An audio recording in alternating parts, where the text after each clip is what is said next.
গায়ে গুলি লাগছে। আমার ভাইয়ের গায়ে গুলি লাগছে। আমার ভাইয়ের গায়ে গুলি লাগছে।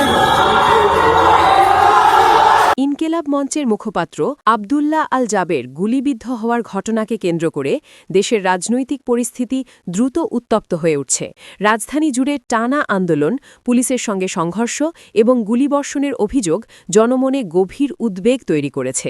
এই ঘটনা এখন আর শুধু একটি সংগঠন বা একজন নেতাকর্মীর মধ্যে সীমাবদ্ধ নয়, বরং এটি সারা দেশের রাজনৈতিক পরিস্থিতির ওপর সরাসরি প্রভাব ফেলছে। ঘটনার সূত্রপাত ঘটে হাদি হত্যার বিচারের দাবিকে ঘিরে চলমান আন্দোলন থেকে। ইনকেলাব মঞ্চের পক্ষ থেকে জানানো হয়, গতকাল রাত থেকেই আন্দোলনকারীরা প্রধান উপদেষ্টার বাসভবনের সামনে শান্তিপূর্ণ অবস্থান কর্মসূচি পালন করে আসছিলেন। তাদের দাবি ছিল একটাই, হাদি হত্যার সুষ্ঠু বিচার নিশ্চিত করতে হবে এবং দোষীদের অবিলম্বে আইনের আওতায় আনতে হবে। প্রথম দিকে কর্মসূচিটি শান্তিপূর্ণ থাকলেও আজ বিকেলের দিকে পরিস্থিতি বদলাতে শুরু করে। প্রত্যক্ষদর্শীদের ভাষ্য অনুযায়ী অবস্থান কর্মসূচি চলাকালীন পুলিশের সঙ্গে আন্দোলনকারীদের মধ্যে প্রথমে বাকবিতণ্ডা শুরু হয়।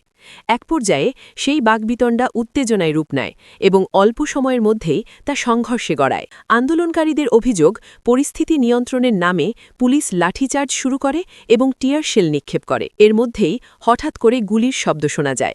ঠিক সেই মুহূর্তেই ইনকেলাব মঞ্চের কর্মী ও মুখপাত্র আবদুল্লাহ আল জাবের গুলিবিদ্ধ হন।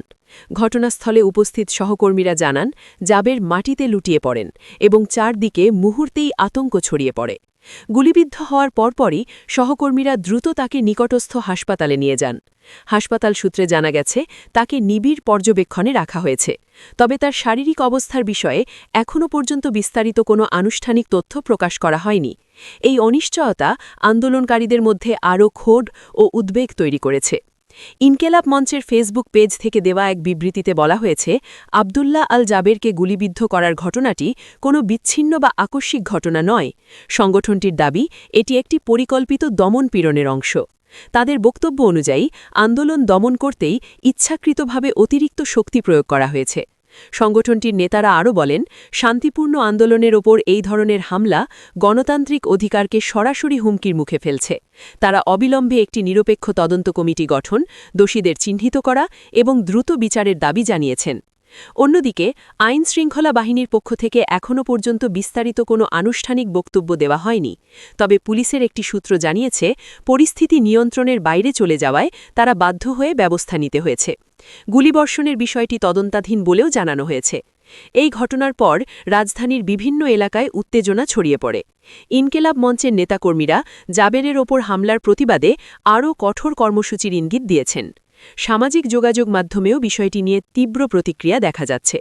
কেউ কেউ ঘটনার সুষ্ঠু তদন্তের দাবি জানাচ্ছেন, আবার অনেকেই আশঙ্কা করছেন পরিস্থিতি আরও অবনতির দিকে যেতে পারে।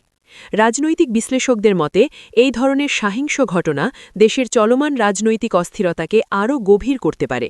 তাদের ভাষ্য, যদি সংলাপ ও শান্তিপূর্ণ সমাধানের পথ খোলা না রাখা হয়, তাহলে পরিস্থিতি নিয়ন্ত্রণের বাইরে চলে যাওয়ার ঝুঁকি থেকেই যায়।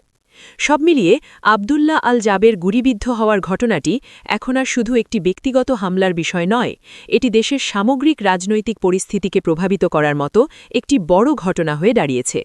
আন্দোলনের ভবিষ্যৎ কী হবে, সরকারের অবস্থান কী হবে এবং তদন্তের ফলাফল কী আসে, সেদিকেই এখন তাকিয়ে রয়েছে পুরো দেশ।